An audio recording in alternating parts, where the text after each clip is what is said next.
하나님의 말씀 시편 136편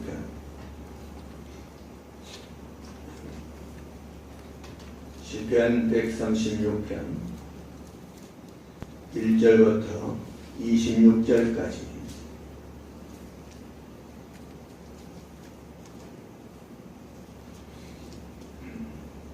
시편 136편 1절부터 26절까지 같이 봉독합니다. 여호와께 감사하라. 그는 선하시며 그 인자심이 영원하미로다. 신들 중에 뛰어난 하나님께 감사하라. 그 인자심이 영원하미로다. 주들 중에 뛰어난 주께 감사하라. 그 인자심이 영원하미로다. 홀로 큰 기이한 일들을 행하시는 이에게 감사하라. 그의 인자심이 영원하미로다. 지혜로 하늘을 지으신 이에게 감사하라. 그 인자심이 영원하미로다. 땅을 물 위에 펴신 이에게 감사하라. 그 인자심이 영원하미로다. 큰 빛들을 지으신 이에게 감사하라. 그 인자심이 영원하미로다. 해로 낮을 주관하게 하신 이에게 감사하라. 그 인자심이 영원하미로다. 달과 별들로 밤을 주관하게 하신 이에게 감사하라. 그 인자심이 영원하미로다. 애굽의 장자를 치신 이에게 감사하라. 그 인자심이 영원하미로다. 이스라엘을 그들 중에서 인도하여 내신 이에게 감사하라. 그 인자심이 영원하미로다. 강한 손과 펴신 팔로 인도하신 이에게 감사하라. 그 인자심이 영원하미로다. 홍해를 가르신 이에게 감사하라. 그 인자심이 영원하미로다. 이스라엘을 그 가운데로 통과하게 하신 이에게 감사하라. 그 인자심이 영원하미로다. 바로와 그의 군대를 홍해에 엎드려뜨리신 이에게 감사하라. 그 인자심이 영원하미로다. 그의 백성을 인도하여 광야를 통과하게 하신 이에게 감사하라. 그 인자심이 영원하미로다. 큰 왕들을 치신 이에게 감사하라. 그 인자심이 영원하미로다. 유명한 왕들을 죽이신 이에게 감사하라. 그 인자심이 영원하미로다. 아모리인의 왕 시온을 죽이신 이에게 감사하라. 그 인자심이 영원하미로다. 바산왕 옥을 죽이신 이에게 감사하라. 그 인자심이 영원하미로다. 그들의 땅을 기업으로 주신 이에게 감사하라. 그 인자심이 영원하미로다. 곧 그 종 이스라엘에게 기업으로 주신 이에게 감사하라. 그 인자심이 영원하미로다. 우리를 비천한 가운데에서도 기억해 주신 이에게 감사하라. 그 인자심이 영원하미로다. 우리를 우리의 대적에게서 건지신 이에게 감사하라. 그 인자심이 영원하미로다. 모든 육체에게 먹을 것을 주신 이에게 감사하라. 그 인자심이 영원하미로다. 하늘의 하나님께 감사하라. 그 인자심이 영원하미로다. 아멘. 할렐루야. 여러분들의 마음, 여러분들의 삶에 하나님의 놀라운 은혜가 충만하시기를 예수님의 이름으로 축원합니다. 자, 오늘 본문에 보면은 계속적으로 반복되는 말이 있습니다. 여호와께 감사하라. 자, 1절에 보면 여호와께 감사하라. 2절에 보면 하나님께 감사하라. 3절에 보면 주께 감사하라. 한 구절이 소개될 때마다 감사라고 강조를 하고 있습니다. 감사를 한다는 것은 참 기분이 좋지요. 또 마음에 행복이 넘치고 행복을 얻을 수 있는 말입니다. 그런데 감사를 하고 싶은데 무엇을 감사하라는 것이냐? 감사할 거리가 있어야 감사하지. 뭘로 도대체 감사하란 말이냐? 로또 복권이 당첨되었다든지 아파트를 계약했다든지 이렇게 하면 감사가 나올 텐데 그런 것도 없고 어제가 오늘 같고 오늘이 내일 같은데 무엇으로 감사할 것이냐? 감사가 아니라 불평이 나오기가 쉽습니다. 그러면 성경은 무엇을 감사하느냐? 우리 성경에 한번 찾아봐야 되겠습니다. 1절을 우리 다 같이 한번 읽어봅니다. 시작. 여호와께 감사하라. 그는 선하시며 그 인자심이 영원하미로다. 아멘. 여호와께 감사하라. 여호와께 왜 감사해야 되느냐? 그는 선하시고 그 인자하시기 때문에 감사해야 된다. 그랬습니다. 자, 여러분은 하나님의 계심에 대해서 감사해 본 일이 있습니까? 대개 사람들은 하나님의 존재에 대해서 생각할 겨를이 없습니다. 먹고 사는데 빠듯한데 언제 하나님을 생각하고 하나님 앞에 감사할 시간이 있느냐. 그러나 우리는 하나님 존재에 대해서 생각하고 느끼며 살아야 됩니다. 그렇게 하나님이 계심에 대해서 감사가 나오는 것입니다. 오늘 본문에 계속해서 하나님 존재에 대해서 말씀하고 있는데 하나님이 계심에 대해서 감사하라. 왜 감사하라고 했는가? 하나님이 존재하심으로써 내가 존재하기 때문인 겁니다. 하나님이 없으면 나도 없습니다. 하나님이 계시기 때문에 내가 있습니다. 이 말을 잘 들어야 됩니다. 어떤 사람이 이런 말을 하는 사람이 있습니다.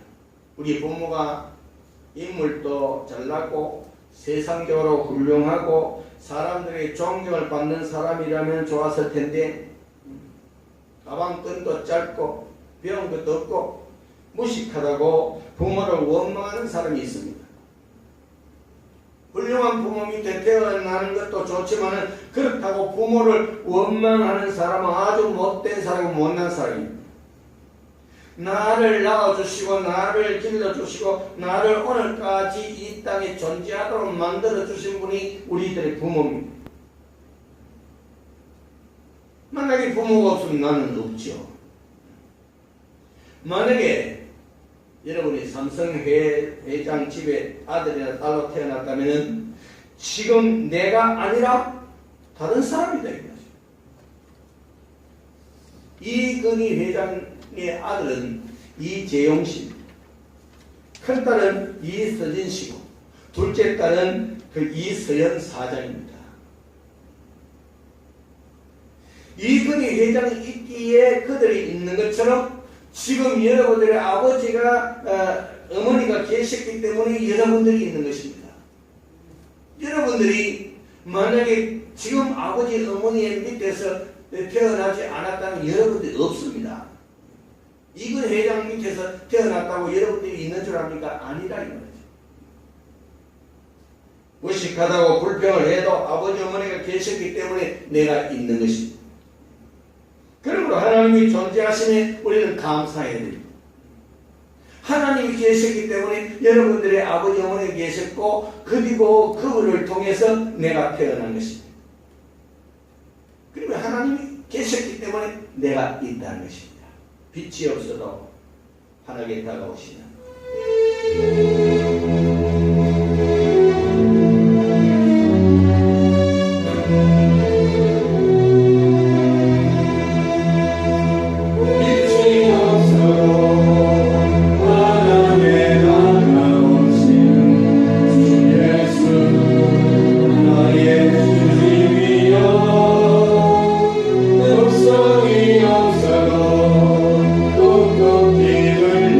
주시는 주의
않은 피조물 하나도 없습니다. 하늘에 있는 천사도 하나님이 창조하셨고 우주 만물도 하나님이 창조하셨고 또 지구에 살고 있는 수십 수백만 종의 동식물도 하나님이 창조하셨고 눈에 보이지 않는 박테리아까지라도 하나님이 창조하셨습니다. 여러분의 부모님도 하나님이 창조하셨고 우리도 하나님이 창조하셨습니다. 하나님의 손이 그치지 않고 만들어진 존재는 이 세상에 하나도 없습니다. 하나님에 의해서 창조되었고 하나님에 의해서 존재하고 있습니다. 따라합니다. 하나님 계심을 감사합니다.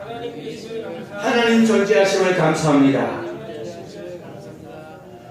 하나님이 계심에 감사하고 하나님에 의해서 할아버지 할머니가 계심에 감사하고 그 할아버지 할머니를 통해서 내 부모님이 계심을 감사하고 부모님에 의해서 내가 이 세상에 태어났음을 감사해야 하는 것입니다.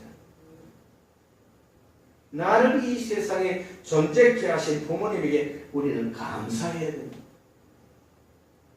다른 걸 다 제하고라도 나를 이 세상에 태어나게 하시고 나를 낳아주시고 키워주신 그 은혜를 생각하면서 우리는 효도하고 감사해야 됩니다.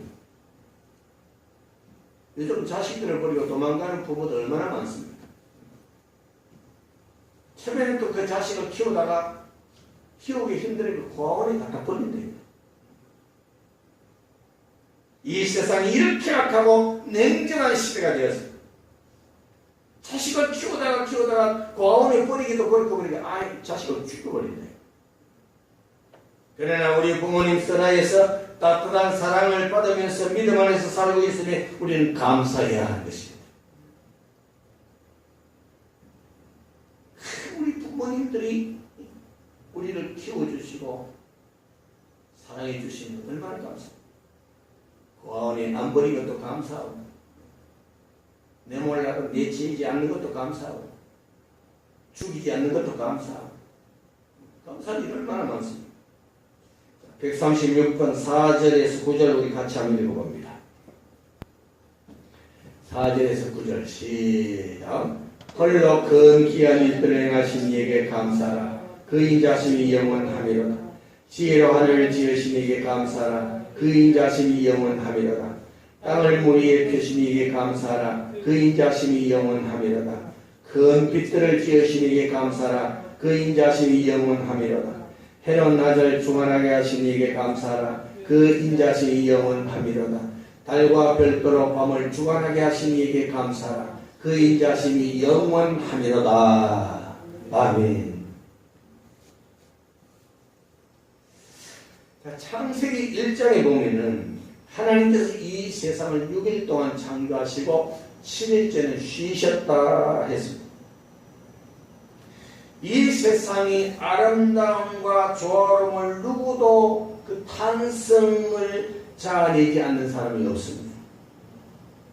지금 설악산으로부터 점점 산 꼭대기에서 그 단풍이 물들어서 점점 밑으로 붉게 물들고 있습니다.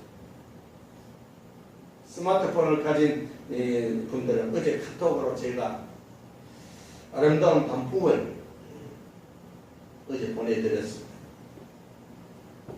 보신 분은 얼마나 아름답습니까? 안 보신 분은 지금이라도 한번 열어보세요. 누가 이런 아름다운 장관을 만들 수 있느냐? 사람은 아무도 할 수가 없습니다. 하나님만이 이것을 할 수가 있다는 것입니다. 여러분들 이 아파트에도 보세요. 붉게 물드는 그 단풍이들 얼마나 아름답습니까? 사람이 요만한 나무 이파리 하나라도 그 빨갛게 물들게 할 수 있습니까? 못하잖아요. 그 아름다운 그 붉게 물들은 정말 장관입니다. 자, 4절에 보니까 4절 홀로 큰 기이한 일들을 행하신 이에게 감사하라. 홀로 누구와 같이가 아니고 홀로 천사들도 아니고 하나님 홀로 행하신 일에 감사하라. 하늘에 무수히 떠있는 저 별들, 공중에 떠있는데 저거 떨어지지 아니하고 그 공중에다 매달아 두신 기이한 일들을 생각할 때에 저걸 누가 저렇게 공중에다 매달아 놓겠느냐. 하나님 아니고는 그렇게 할 분이 어디 계시겠어요. 그리고 저 별들이 한 자리에 그냥 있는 것이 아니고 그 별들이 여기저기 돌아다닙니다. 이리저리 돌아다니는데 자기 마음대로 돌아다니는 것이 아니고 그 별들이 그 별 하나하나가 자기가 다니는 그 정확한 그 길로 가고 있다.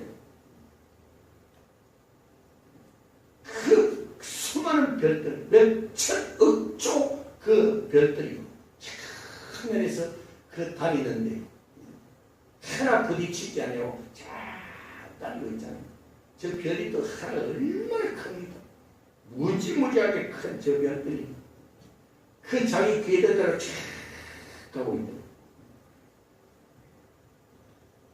대한민국의 자동차가 2000년대에 그 계산이 나왔는데 1300만 대라고. 지금 아직 계산이 안 나왔어요. 인터넷 보니까 2000년에 1300만 대인데 이게 16년이 지금은 차가 얼마나 많습니까? 또 월요일날 우리 교회에서 또 차 한 대 사니까 그것도 한 대 더 풀어놨죠. 사람마다 조심하고 안전 운전을 한다고 하지만 사고가 끊이지질 않습니다. 그런데 하늘에 달려있는 저 수많은 별들 수천 년이 지났는데도 정확하게 자기 궤도를 돌고 질서정연하게 비행을 하고 있습니다. 자동차를 한 14년, 15년 쓰니까요, 막 썩어지고 구멍이 뚫리고 막 고장이 자꾸 나고 그래서 폐차를 하잖아요.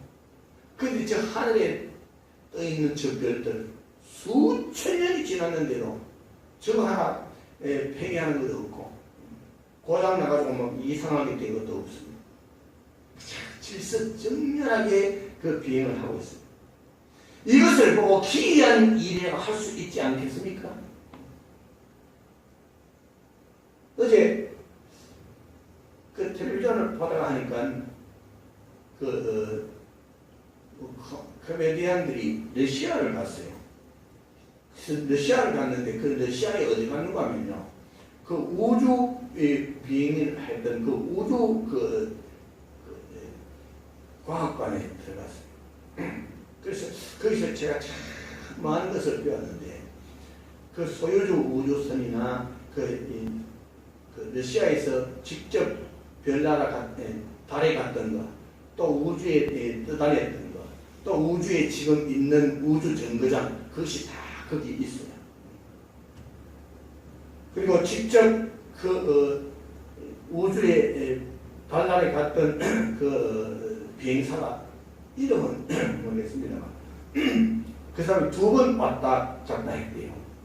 근데 그분이 하는 말이 그 우주에서 지구를 보니까 지구의 그 아름다움을 어떻게 말로 표현할 수가 없다. 너무너무 아름답다는 거죠. 그리고 저 우주에 올라가면요, 우리는 수많은 그 별들 그 아름답고 반짝인다고, 이 지구에서도 저 별들이 전부 반짝이잖아요. 그럼 그 가서 얼마나 아름답겠나 그렇게 생각을 했는데 영반대. 그 우주인이 하는 말이 저 우주에 가면요 까만 밤이래. 뭐 하나 보이진 않는데 별도 없고 까만 그 흑암만 그 가운데. 그런데 그 깜깜한데 유일하게 지구만 아름답게 반짝이고 보인. 그래서 지구에서 반사되는 그 빛을 더 희미하게도 볼 수 있다는 거예요. 저는 그것만 듣고 야 깜짝 놀랐어요. 우주가 너무 밝고 좋을 것 같은데 그게 아닌데 캄캄한 흑암만 있다. 봄이 가면 여름이 오고 다음에 가을이 오고 겨울이 뒤따릅니다. 조금도 오차도 없이 계절은 순차적으로 찾아오는데 봄이 왔다가 바로 겨울이 오는 해는 아직도 한 번도 없습니다. 만약에 봄이 왔다가 겨울이 오면은 봄에 싹 갔던 모든 그 생물들이 다 죽어버려요. 누가 하늘에 있는 저 별들을 움직이시고 운행하게 하시는가? 하나님이 아니고는 하실 분이 없습니다. 그러므로 하나님이 존재하시는 감사해야 돼요. 사도 바울이 기도 중에 입신을 해서 하늘나라에 갔는데 하늘나라에 딱 들어서자마자 하늘나라에서 그 아름답고 장엄한 음악 소리, 합창 소리가 나는데 너무너무 아름답고 웅장하고 그 합창이 너무너무 아름다워서 그 찬양에 푹 빠졌어요. 세상에서는 들어볼 수 없는 기가 막힌 찬양의 소리입니다. 자세히 들어보니까 천군 천사들이 합창을 하는데 그 숫자를 세어 볼 수도 없고 그래 너무너무 그 숫자가 많아서 천천만만이라 했습니다. 성가대도요 100명 200명이 모여서 합창을 합니다. 그 찬양이 얼마나 웅장한지 모릅니다. 그런데 천사들이 죄라고 하는 조금도 없는 천사들이 천천만만 명이 모여서 하나님을 찬양하는 그 찬양이 과연 어떻게 됩니까? 어떻게 말로 표현을 할 수가 없어요. 우리 주님 재림하실 때 천군 천사들이 양쪽 옆에 쭉 서서 찬양하면서 내려올 텐데 그때를 기다려 봐야 되겠습니다. 그 찬양을 우리 한번 들어보자. 그런데 지금은 우리가 하늘로 찬양을 올려드려야 할 이런 때입니다. 천사들의 찬양을 우리가 듣는 것이 아니고 우리가 찬양을 하늘로 올려드려야 되는 때입니다. 지구상에서 하늘로 찬양을 올려드리는 것은 오직 교회밖에 없습니다. 그리고 찬양을 할 입술은 구원받은 성도들 저와 여러분들밖에 없습니다. 우리가 아니면 찬양받을 곳이 하나님이 없다는 것입니다. 그러면 우리가 하나님을 찬양해야 합니다. 예수님께서 메시아의 오심을 선포하기 위해서 예루살렘 성전으로 나귀를 타고 올라가시는데 거기에 군중들이 모여서 제자들과 함께 예수님을 찬양을 하니까 바리새인들이 시끄럽다. 저들을 꾸짖으라고 예수님께 말을 했습니다. 그때 예수님께서 이런 말씀을 하셨습니다. 누가복음 19장 32절을 찾아서 한번 띄워봅니다. 누가복음 19장 32절.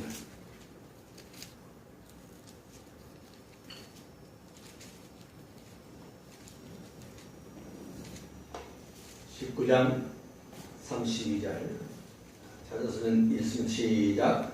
보내심을 받은 자들이 가서 그 말씀하신 대로 만난지라. 나귀 새끼를 풀 때에 그 임자들이 이르되 어찌하여 나귀 새끼를 푸느냐. 대답하되 주께서 쓰시겠다 하고 그것을 예수께로 끌고 와서 자기들의 겉옷을 나귀 새끼 위에 걸쳐놓고 예수를 태우니 가실 때에 그들이 자기의 겉옷을 길에 펴더라. 이미 감람산 내리막길에 가까이 오심에 제자의 온 무리가 자기들이 본 바 모든 능한 일로 인하여 기뻐하며 큰 소리로 하나님을 찬양하며 이르되 찬송하리로다. 주의 이름으로 오시는 왕이여 하늘에는 평하여 가장 높은 곳에는 영광이로다 하니 무리 중 어떤 바리새인들이 말하되 선생이여 당신의 제자들을 책망하소서 하더니 대답하여 이르시되 내가 너희에게 말하노니 만일 이 사람들이 침묵하면 돌들이 소리 지르리라 하시니라. 40절 한번 읽어봅니다.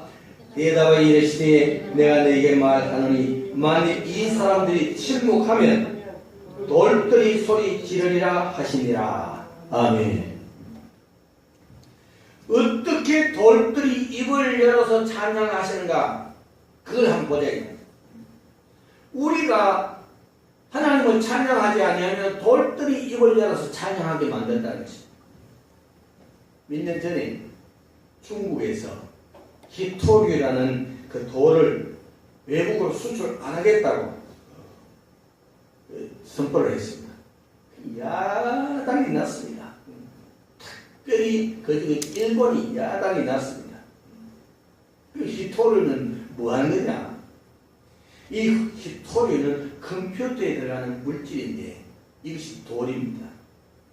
보통 돌보다 무겁고 검은색입니다. 이 돌을 깨뜨려 가지고 그 속에서 히토류라는 성분을 뽑아서 가루를 만들어서 가공을 합니다. 이것이 열과 전기를 아주 잘 전달하는 이런 탁월한 특징을 가지고 있다 합니다. 그래서 이 제품이 소용되는 것이 어디냐면은 하이브리드 자동차, 풍력 발전소, 태양열 그 전지, 또 전기 자동차, LCD, LED, 텔레비전, 스마트폰, 또 IT 기업, 카메라, 컴퓨터, 원자로 이런 등에 사용되는데 특히 컴퓨터에는 히토류가 없으면 칩이 만들어지지 않습니다. 이 조그마한 칩 속에 그 저장이 많이 되고 많은 그 메시지가 그 속에 들어가게 됩니다. 이 돌가루를 가공을 해서 스피커 속에 넣으면은 이 스피커에서 소리가 나잖아요.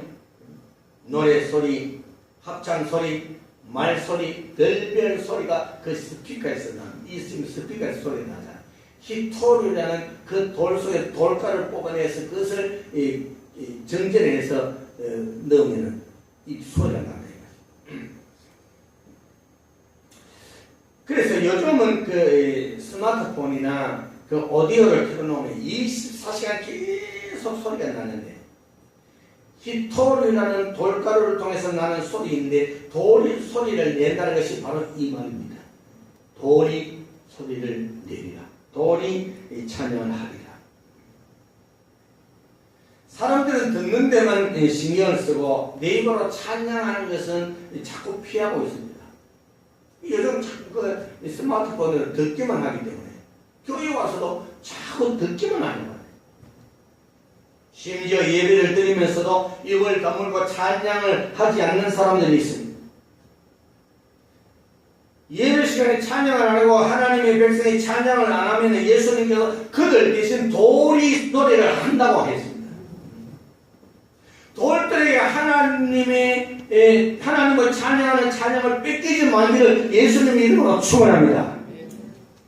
노래를 한다는 것은 소리만 나는 것을 말하고 찬양은 내 영혼 속에서 그 구원받은 사람들이 그 성도의 입을 통해 하나님을 찬양하는 것이 찬양입니다.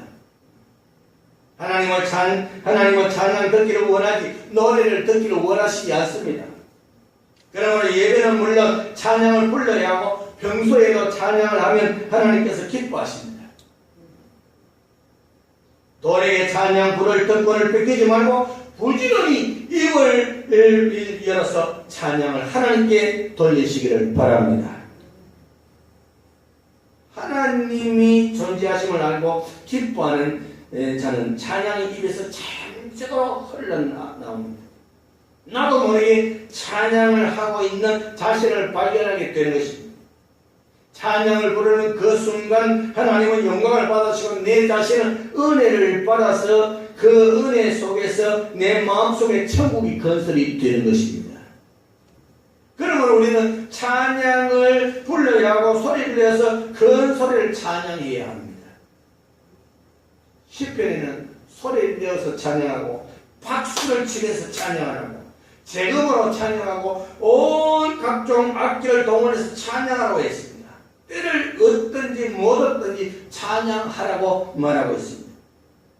그러므로 우리 모두는 입을 벌려서 찬양하시길 바랍니다. 주님께 찬양하는 우리의 마음.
할 일은 하나님께 찬양하는 것입니다.